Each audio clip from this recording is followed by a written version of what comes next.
What's up, YouTube? Play 3 here. To you guys today for a Blue Eyes deck profile. I'd like to give a shout out to Thomas Mack. A lot of people that don't know who he is, that don't really follow competitive players. He got YCS win with Bujins, and back in 2012 he went to Worlds. He got 3rd place at Nats with Agents when the deck was not good. And he has a lot of tops.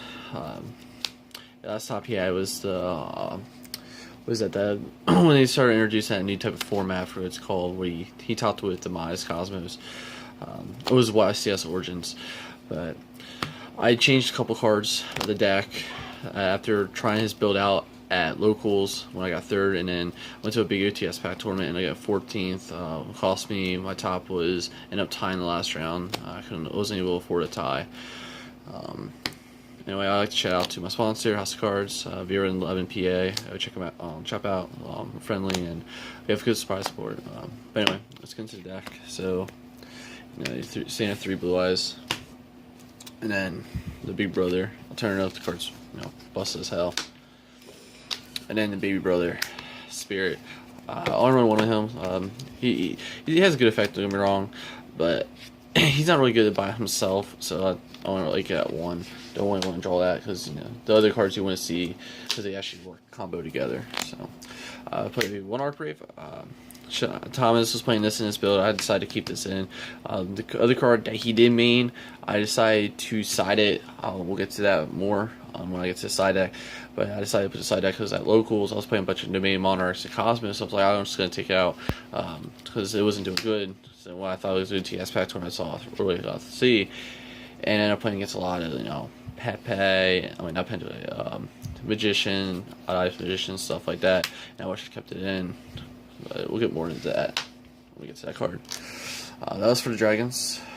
For the 1-star monsters, 3 Siege, the Stratos of the deck.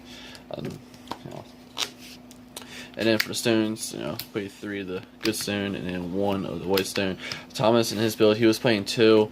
I decided to cut this down to 1, but I'm probably gonna put the second one back in as I decided when I was on Sunday I needed it a lot to get to the Blue Eyes I needed. So this most likely gonna go back to 2. So, and then I played 1 Glow Ball, what Jet Synchron. I replaced the white stone for this, tested this out because it's like Glow Bulb. And you do want to discard sometimes to get effects going and set up your graveyard, so that's why I decided to play. But I decided this way too much. It didn't really help me that as much I thought it was going to do. But Cool Bulb was amazing. It was the MVP of the day. So just made big boards. That was the 1-star monsters for the next monsters. 2 Galaxy Soldiers. So Thomas Mack was playing this in his build. I loved it a lot because you can make Affinity. And the reason behind this card he was telling me is because he, in his process of making a deck, you want to go first in this build, especially with these. You want to make an unbreakable board where they can't win the game, turn 1 for second, and you just win it straight out and just have so much advantage. And by making Infinity and making other boards, especially with Soul Charge, all Mac win. Every time I activate Soul Charge, just won the game. There was a time where I was playing against Monarchs, I just made Infinity, had this, and he just lost. He couldn't win from there. This card is really good. The drawback of this card is not good. This is like I said, you can afford to discard cards because you can get advantages off that. So, but anyway, 2 effect failures for the hand traps. A lot of the OCG plays at 1. I'm seeing a lot of people are following that trend, but like how our format is over here and like an OCG, it's different. We have full power Monarchs over here. Bias Cosmo Veil's not that bad against. So it's okay against Odd Magicians. All depends like what they have on board, stuff like that. So Veil's is a lot better over here than it is in OCG. So I decided to play 2 of that, and not 3 because it's searchable. And if I was playing against Monarchs, I don't want to draw it. For spells, Shadows of the deck, Melody. Don't want to explain that. 1 for 1 because it's good with Glow Bulb and your other 1-star tuners, so that's why 1 for 1's in there. And you don't have to waste your normal summon. And if you do have a 1-star and depends what your hand is, you can make 2 synchros in 1 turn, or a rank 8 in a synchro. The Reborns of the deck, Return of the Dragon Lords, 1 Silver Scry, and overpower cards, Soul Charge in the deck. I love this card. I didn't realize until my friend showed me that it protects all your dragons. I was like, oh, it's pretty broken. The reason why one Silver Cry is because you can set it and activate on your opponent's turn. So if you have Spirit in your grave and they're playing Pendulums, you can do like when you set up Scale or a Threatening Field spell or something, you just pop this up or end phase and banish their spell card, trap cards. So that's why it's in there, and gives you more reborns. So and then you draw power, three trade in, and 2 card of constants. That's for draw, and then I played 1 Foolish Burial because Gold Ball. That's the reason why this is really in here in Jet Synchron. Since I'm going to take Jet Synchron out, I'm going to cut the Foolish Burial because it's not really needed when you have 1 ball, and you can just play a different card. And else, I played 2 Dragon Ravines. You open this card, you're just so far ahead. I won a lot of games because of this card. So you just get so much advantage because of this card. And for the last 2 cards in the deck, 2 Twin Twisters. Thomas was playing 1. I decided to play 2 because against end up playing against back row dice. He went Twin Twister. Domain hurts you a little bit, not as much. If you can't get rid of Domain, sometimes it does hurt you. So I decided to play this, and then it's good against Pendulums. So and Burning Abyss when they play back row. Yeah, I played 40 cards in any deck. For the extra deck. So for the Synchros, 2 Spirit. You don't need 3. Never needed a 3rd one. Azrai Silver Dragon. I will play 1. Once the blue mana, the second one does come up, but majority of the time I only need 1. So I know a lot of people in the OCG do play 2, but so far I haven't seen a reason why you would play 2 right now because how the game is. Because a lot of cards do not target. Over in OCG, a lot of cards target, so it's a lot better over there than it is over here. So I'd rather play a different card. 1 Moonlight Dragon, good, really mostly in a mirror match, and then 1 Michael. So Michael's actually really good. Play 1 Spark Dragon, 1 Crystalline Synchro Dragon. This card's amazing. Wants to make games, especially after Soul Charge with that and like other cards. It's really good. I decided to play 1 Omega for level 8.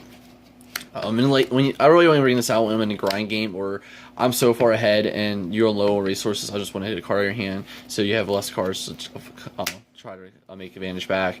So this is the only time I really use it. And then, like I said, in a grind game, you send your stones back to the graveyard and just keep banishing. Because after you waste to banish all your stones in the grind game, and especially against Burning Abyss, their grind game's a lot better than yours. So Omega helps you try to compete in the grind game against them. So. And then for Exceed, your Dark Matter targets. Dark Matter is broken. And 1 number 36. And then 1 Felgram. And then I have 2 proxies. I don't have face on cards. I was Nova and Infinity. I was borrowing those. I need to get those 2 cards. So, yeah. Anyway. For side deck. So the card I was talking about with Arc Brave that Tom main, I don't know, probably if I do play this for ARG Championships, I'm going to main myself. 1 Goliath. Every time I summon this against Pendulums, I won. They lost. Not. The only time they did break this board is when I misplayed. I didn't know because I was thinking this was like Winda. This was 1 card in the text where it's not like Winda where I Soul Charge when he maxed me. I was like, well, I have an Unbreakable board. I have this, and then I had this Dark Matter, and then 2 Blue Eyes on his turn. I was like, yeah, you can't win. I know. He goes Standby Phase like nothing. He goes Regeki. I chain this. So I was like, okay, you still not break my board. And then he's like, well, that doesn't kick in yet. And I thought it was like Winda, and it wasn't, and that's what cost me the game. If I would have done this play on a standby phase, I would have won the match because he couldn't use his action deck. I have 5 monsters aboard, and then you can't even target him. So, yeah. But other than that, every other Pendulum player I played, I did in game 2. I did lock him out with this because I had this in Infinity, and you couldn't play Yu-Gi-Oh. So it pretty much gives Blue Eyes a domain. This is good against Pendulums. That's all really I could think of because I haven't really tested this against Burning Abyss as much, and it's okay against other matchups like the Mirror, but mostly Pendulums I could think of. So, but yeah, I played 2 Maxis, 1 almost second, 1, try to stop them, and 3rd Twin Twisters for a lot of back row decks. I decided to play double Dark Hole and 1 Rekeki. I'm just buying this because this is what we have. We have to deal with Monarchs over here. So I decided to put these in because they do side Vanity Fiend, and you have like no outs to Vanity Fiend. And you have a lot of draws, so this gives you a high chance of having outs to Vanity Fiend. Other than that, you had no outs. And if you can get rid of Vanity Fiend, you just lose. It happened to me at locals on Saturday. My teammate, he goes, turn 1 Vanity Fiend.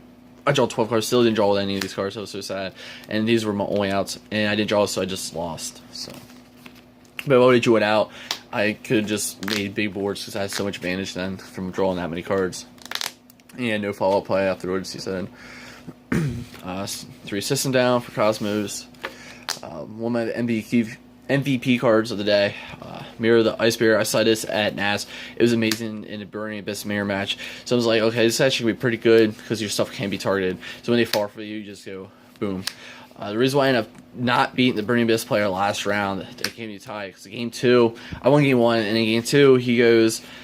I don't know why he was playing Double Pilgrim. I'm like, I know. So he goes, second Pilgrim, I'm like, what? And that was the reason why he won, because he was able to do 2 ditches that ended up, like, saving him. Because if he was only able to do 1 ditch, and I kind of figured what he was going to do, I was going to stop that. But him being able to do 2 ditches, it helped him a lot. Because he did far from me, and I went, okay, I'm going to banish you 2 guys. And he was going to just Seer also with the other Pilgrim. So I wasn't able to hit the other cards, because that Seer was in separate chain link. So I hit the Double Pilgrim, but the Seer saved his butt, and the Double Pilgrim saved his butt because he was able to dump the Seer also. So I was able to clear his board even if he didn't fall from me. So, but because the Double Pilgrim killed me. And then for last side deck cards, triple anti-spell. Don't really explain this. What I love about this one, I'm going first. I was thinking about maining these actually for ARG championships because you can make a protection board so easy because of this card. You can make it real easy how the deck is, and then you just go when you're going first, you go him tribute for Spark Dragon. For Spark Dragon to protect himself, and then phase from his effect, and then you just have anti-spell. So when you go against Monarchs, Pendulums, so you flip this up. They have to have more. For Monarchs, they have to have more than 1 Twin Twister, but they're going to be so far behind. So he lost 4 cards, and he left with 2, and against Pendulums, they have to have double MST to protect to get rid of this anti-spell because of Spark Dragon. So you are so far behind, and that's the other thing. You have Infinity also to protect this card. You have so much protection, and you just win the game. So, yeah. Yeah, that's the deck. If you have any comments or questions, I'll be happy to answer them. Well, comment below if you have any questions. I'll be happy to answer them. But I love this deck. It's really fun. This deck is actually, if you don't draw soldiers, this deck takes a lot of thought process because I found, like, if you screw up early in an early game, you're going to have a hard time in late game. It happened to me multiple times where I had a tough time fighting back because I messed up in early game, and they'll have more advantage than you will because you have to know what to send early game and know what to do, or if you screw up, you're going to lose late game. It was like pretty much like the Necros mirror match, or sometimes Necros in a different matchup because it depends on how you do your stuff. You're going to end up screwing yourself in the late game if it goes to your grind game. So that's what I've noticed with Blue Eyes. But that's all I have for today. Peace, you too.